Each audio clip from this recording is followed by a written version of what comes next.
একটা ভবিষ্যৎবাণী করি। ভবিষ্যৎবাণী না বলে বরঞ্চ আশঙ্কার কথা বলা যেতে পারে। আশঙ্কা বলুন আর ভবিষ্যৎবাণী বলুন। সেটা হচ্ছে অচিরেই বিএনপির কর্মীদের হাতে মার খেয়ে এই তথাকথিত এনসিপির নেতাদের অবস্থা কেরোসিন হয়ে যাবে সারা বাংলাদেশে। এর সকল লক্ষণ দেখা যাচ্ছে। আমার আগের একটা আশঙ্কা ছিল বা আগের একটা ধারণা ছিল যে কখনো আওয়ামী লীগ যদি ফিরে আসে তখন এনসিপিতে যারা এখন আছে তাদের নিরাপত্তার কি হবে, কারণ এদেরকে তো রাস্তাঘাটে আওয়ামী লীগের নেতাকর্মীরা যেখানে পাবে সেখানে পেটাবে যখনই আওয়ামী লীগ একটু শক্তি এবং স্ট্রেংথ পাবে। আমার কাছে মনে হচ্ছে যে এখন আওয়ামী লীগ ফেরত আসবে কখনো বা আদৌ এসে পেটাবে সেই সুযোগ আওয়ামী লীগ পাবে না। এর আগেই এখন যে টানটান উত্তেজনা, সেই উত্তেজনায় বিএনপি ভার্সেস এনসিপির একটা লড়াই সামনে আছে এবং সেই লড়াই একতরফাভাবে বিএনপির পক্ষে চলে যেতে পারে।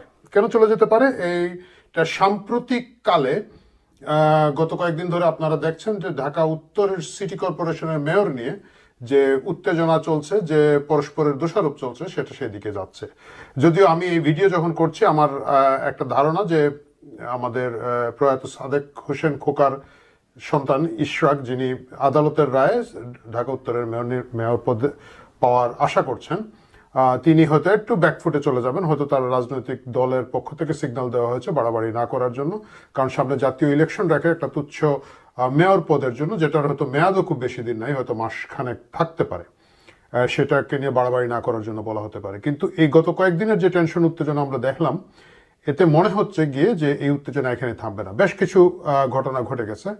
কুমিল্লায় গিয়ে হাসনাত আবদুল্লাহ উনি দাবি করেছেন যে আওয়ামী লীগের টাকা তো আওয়ামী লীগ চলে, আওয়ামী লীগের টাকা বিএনপিও চলে। মানে বিশেষ করে উনি কুমিল্লা বিএনপির কথা বলেছেন। সেখানে কুমিল্লা বিএনপি পাল্টা হুমকি দিয়েছে যে হাসনাত আবদুল্লাহ যদি তার কথা উইথড্র না করেন, ক্ষমা না চান, তাহলে তাকে অবাঞ্ছিত করা হবে কুমিল্লায়। আমার যতটুকু খবর আছে, সরকারি পুলিশ, আর্মি, আনসার এবং ইত্যাদি বাহিনী ছাড়া হাসনাত আবদুল্লাহর কুমিল্লায় তার নিজস্ব এমন কোনো বড় শক্তি নেই যেটা যদি সেনাবাহিনীকে মাইনাস করে ফেলা হয় সেটা দিয়ে তিনি স্থানীয়ভাবে কুমিল্লা বিএনপি, এটা খুব শক্ত এবং পুরনো সংগঠন, তাদেরকে কোনোভাবে মোকাবেলা করতে পারবেন না। এটা হচ্ছে একটা কথা।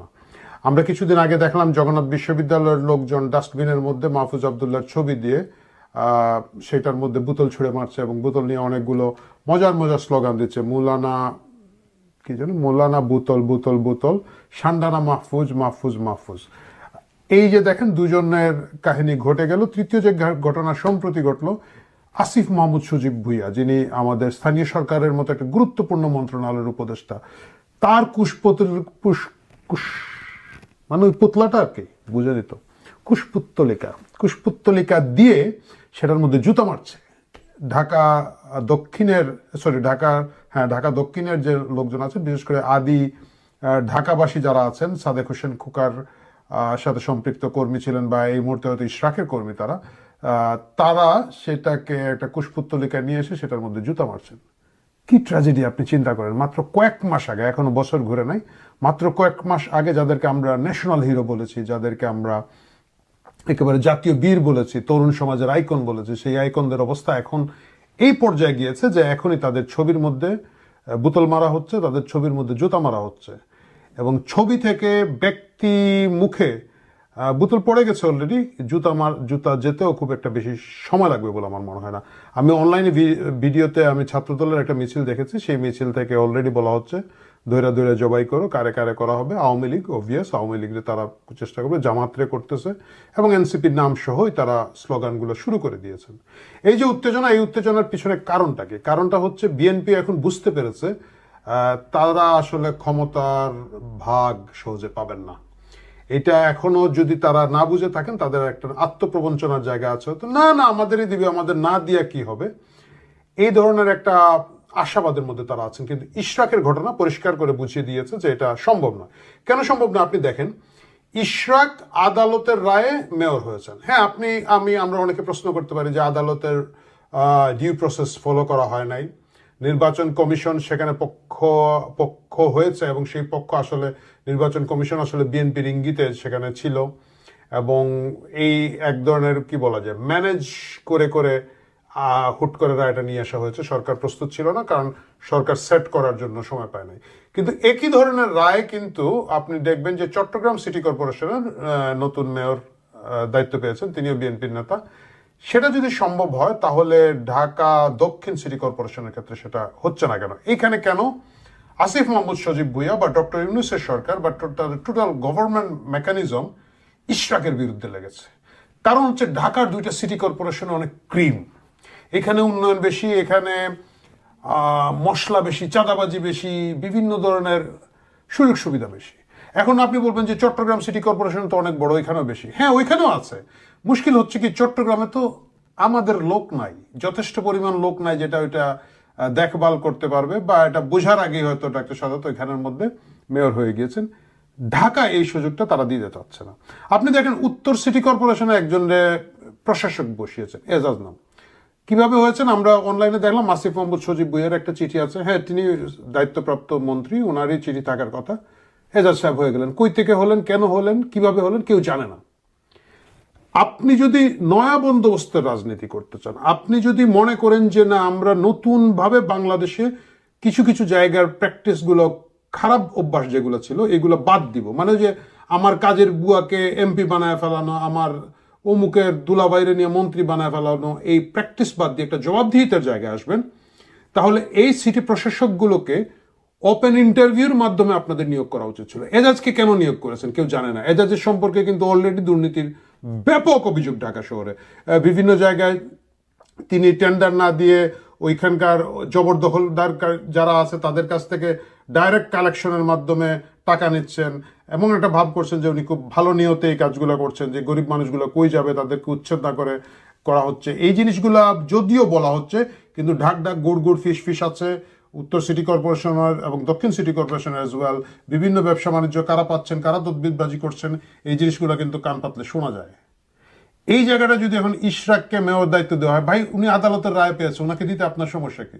বলতেছেন ওনার মেয়াদ থাকবে না, মেয়াদ না থাকলে উনি 1 ঘন্টার জন্য হবে, 1 দিনের জন্য, এটা তো তার ব্যাপার।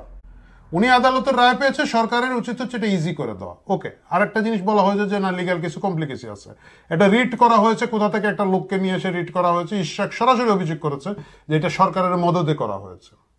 সুতরাং বোঝাই যাচ্ছে এই লাভজনক প্রক্রিয়া এবং প্রকল্পের মধ্যে নতুন কাউকে ভাগ দেওয়ার জন্য বর্তমান সরকারের এই ল্যাংবোর্ডগুলা মোটেও প্রস্তুত নয়, এবং তাদের নিজেদের নিয়ত ভালো না। তারা যদি প্রমাণ করতে পারতো যে না আমরা ইশরাককে দিতে চাচ্ছি না কারণ আমাদের নিয়ত ভালো, তাহলে সেটাকে স্বাগত জানাতো সাধারণ লোকজন, কিন্তু সেটা নিয়ত ভালো না। এই যে আমি বললাম এজাজকে আপনি না দিয়ে জানিয়ে দেন, ইভেন এজাজকে দেন, যাকেই দিতে চান আপনি, একটা যদি ট্রান্সপারেন্ট স্বচ্ছ প্রক্রিয়া দিতেন, কারণ এটা তো একটা চাকরি, এটা তো নির্বাচন না, ভোট হচ্ছে না, প্রশাসক নিয়োগ করছেন, যে আমরা কাকে দিতে চাই, এটা যদি আপনি প্রকাশ্য করতেন, আমি নিশ্চিত ঢাকা শহরে আরো অনেক যোগ্য লোক আছেন যারা আরবান সিটি প্ল্যানিং সম্পর্কে, আরবান সিটি ম্যানেজমেন্ট সম্পর্কে জানেন, তাদের অনেক বুদ্ধি আছে, পরামর্শ আছে, জ্ঞান আছে, প্র্যাকটিক্যাল, তারা ইন্টারভিউ দিতে পারতেন, প্রকাশ্য ইন্টারভিউ হতে পারতো।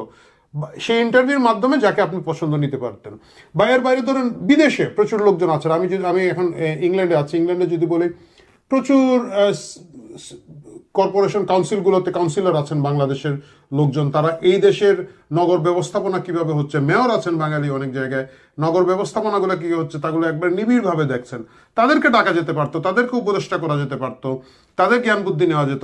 আমি নিশ্চিত যে আমরা যদি দেখি বিশ্বের বিভিন্ন বিশ্ববিদ্যালয়গুলোতে আরবান সিটি প্ল্যানিং এ, আরবান সিটি ম্যানেজমেন্টের জায়গায় নিশ্চয়ই আমরা প্রচুর বাঙালিকে পাবো যারা ওখানে পড়ছেন, পড়াচ্ছেন, এইসব নিয়ে গবেষণা করছেন, অভিজ্ঞতা আছে, বিভিন্ন সিটির বিভিন্ন জায়গায়, বিদেশি বিভিন্ন সিটি কর্পোরেশনগুলোতে তারা গুরুত্বপূর্ণ দায়িত্বে আছেন।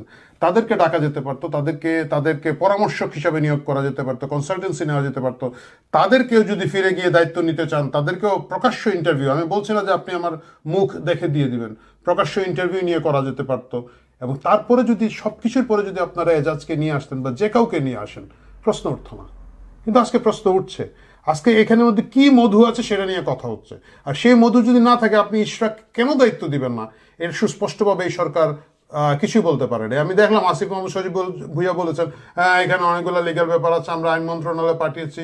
ভাই এগুলা এইসব ধান্দাবাজি কথাবার্তা বাদ দেন। আইন মন্ত্রণালয়ে পাঠিয়েছেন, ওইটা আপনি ফোন করে নিয়ে নিতে পারেন। আপনি 2জন লয়ারকে ডেকে ওকে কি কি প্রবলেম, এই problem, you can see to Ishraq, আপনার ইশরাকের সাথে কথা বলতে পারেন যে ভাই এই সমস্যা আছে, এই কারণে পারছি না, আপনি কি বলেন। বোধগম্য যুক্তি হলে পরিষ্কার যুক্তি হলে সেটা না বোঝার কিছু না, এটা আপনি জনগণের কাছে বলে দেন, জনগণ ইশরাককে গিয়ে চার্জ করবে, ভাই এই কারণে আপনি দায়িত্ব নিতে পারছেন না, আপনি কেন ঢাকা শহরের মধ্যে একটা উত্তাল পরিবেশ তৈরি করছেন, আপনি ঢাকা শহরের অর্ধেক অংশ কেন ব্লক করে রেখে দিয়েছেন। কিন্তু সেইগুলো কিছুই বলা হচ্ছে না, ঢাক ঢাক গুড়গুড় আছে, কোনোভাবেই কাউকে তারা এখানের মধ্যে ঢুকতে দিতে রাজি হবেন না। এবং যখনই রাজি হবেন না তখন আপনি জানেন একটা টাগ ওয়ার শুরু হবে, কারণ এখন সকলেই ক্ষুধার্ত, সকলেই এখানে খাইতে চায়। আওয়ামী লীগ 17 বছর খেয়ে চলে গেছে, না জানি কি মধু আছে, না জানি কি খাওয়ার বাকি আছে। এক ধরনের যুদ্ধ, লড়াই, সংগ্রাম প্রতিটি জায়গায় তৈরি হবে, এবং সেই জায়গাগুলো যখন তৈরি হবে আগামীতে এটা একটা খুব বিপজ্জনক অবস্থা দাঁড়াচ্ছে। সেই জায়গায় এনসিপির যে বড় চ্যালেঞ্জটা তৈরি হচ্ছে, এনসিপির একমাত্র সম্পদ হচ্ছে তাদের পিছনে জেনারেল ওয়াকার আছে, তাদের একমাত্র সম্পদ হচ্ছে যে সেনাবাহিনী এখনো ডেপ্লয়েড আছে, রাস্তার বাইরে আছে, আদারওয়াইজ তাদের পিছনে কেউ নাই। মানে পুলিশের বড় সমর্থন তাদের নাই, কিছু চামচার লোকজন তো থাকবেই বিভিন্ন প্রশাসনে, তারা ছাড়া ইন জেনারেল সিভিল প্রশাসনের উপরে এনসিপি বা বর্তমান সরকারের খুব একটা নিয়ন্ত্রণ আছে বলে মনে হয় না।